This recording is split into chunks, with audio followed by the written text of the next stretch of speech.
আজ আবারও বড়ার একটা ইউনিক রেসিপি নিয়ে হাজির হয়ে গেলাম।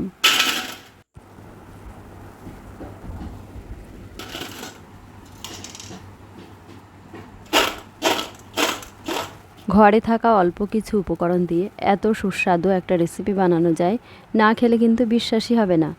আজ বানাবো পাকা কলার বড়া। তার জন্য আমি 5টি পাকা কলা নিয়েছি। কলার সংখ্যাটা আপনারা প্রয়োজন মতো বাড়িয়ে বা কমিয়ে নিতে পারেন। তবে কলাগুলো পেকে পেকে বেশ নরম হয়ে গেছে, এমন হলেই ভালো হয়। অনেক সময় কলা বেশি পেকে গেলে আর খেতে ভালো লাগে না, তো কলাগুলোই কখনোই ফেলে দেবেন না। এইভাবে কলার বড়া বানিয়ে খাবেন, দেখবেন কত সুন্দর লাগে খেতে। এখন কলার খোসাগুলো ছাড়িয়ে কলাগুলো একটু ম্যাশ করে নিচ্ছি। তবে ম্যাশার না থাকলে হাত দিয়ে একটু চটকে নিলেই হবে। এখন হাফ কাপ চিনি দিয়ে দিচ্ছি। চিনির দানাটা তো খুব মোটা, তাই আগেই দিতে হবে যাতে কলার রসের সঙ্গে মিশে যায়। আর দিলাম হাফ চা চামচ লবণ। এখন চিনি, লবণ আর কলাটা ভালো করে মিশিয়ে নিতে হবে।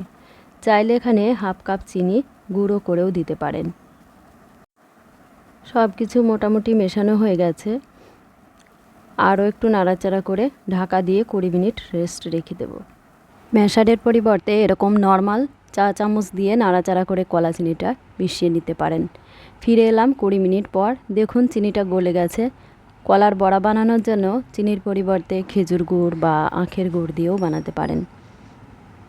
এখন দিয়ে দিচ্ছি 1 কাপ ময়দা। ময়দাটা একবারে দিচ্ছি না, অল্প অল্প করেই দিচ্ছি। আর নাড়াচাড়া করে মিশিয়ে নিতে হবে। 1 কাপ ময়দার পুরোটাই দেওয়া হয়ে গেছে। এখন হাত দিয়ে ভালো করে মেখে নিতে হবে। এর সাথে দিয়ে দেব হাফ কাপ চালের গুঁড়ো। আজ আমি পুরোটাই ময়দা দিয়ে করব না। চালের গুঁড়ো আর ময়দা দুটো মিশিয়ে কলার বড়া বানালে খেতে ভীষণ ভালো লাগে। ভিতরটা নরম হবে, আবার উপরটা মুচমুচে হবে। চালের গুঁড়োটাও অল্প অল্প করে সবটাই দিয়ে দিয়েছি। আবারও ভালো করে মেখে নিলাম। ব্যাটারটা হাতে বেশ ঘন আর আঠালো লাগছে, তাই সামান্য একটু জল হাতে নিয়ে ব্যাটারের সাথে মিশিয়ে নিলাম।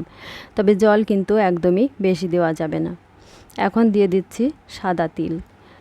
তিলটা ফ্রাইং প্যানে একটু ফ্রাই করে নিলাম, এতে করে বড়াগুলো খুবই ভালো লাগে খেতে। আর দিয়ে দিলাম 1 চা চামচ কালো জিরে। কালো জিরেটা আমার আগে থেকেই ফ্রাই করা ছিল, তাই আর ফ্রাই করলাম না। বড়াগুলো ভাজার জন্য আগেই সাদা তেল গরম করতে বসিয়ে দিয়েছি।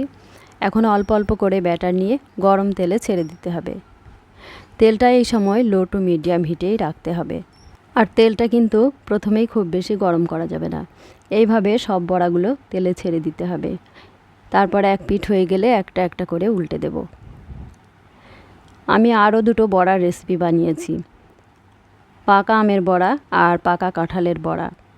আমার চ্যানেলে আছে, চাইলে দেখে নিতে পারেন। আর প্রতিটি বড়াই খেতে কিন্তু অপূর্ব হয়েছে।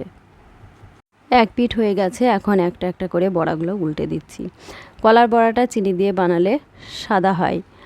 কালো জিরা আর তিল দুটোই একটু শুকনো খোলায় ফ্রাই করে বড়া ভেজে দেখবেন কি অপূর্ব লাগে বড়াগুলো খেতে।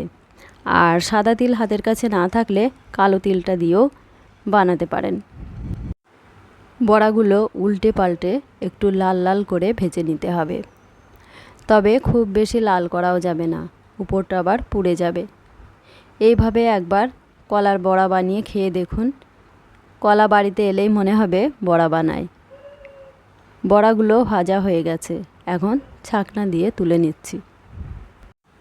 দেখুন কতটা মুচমুচে হয়েছে।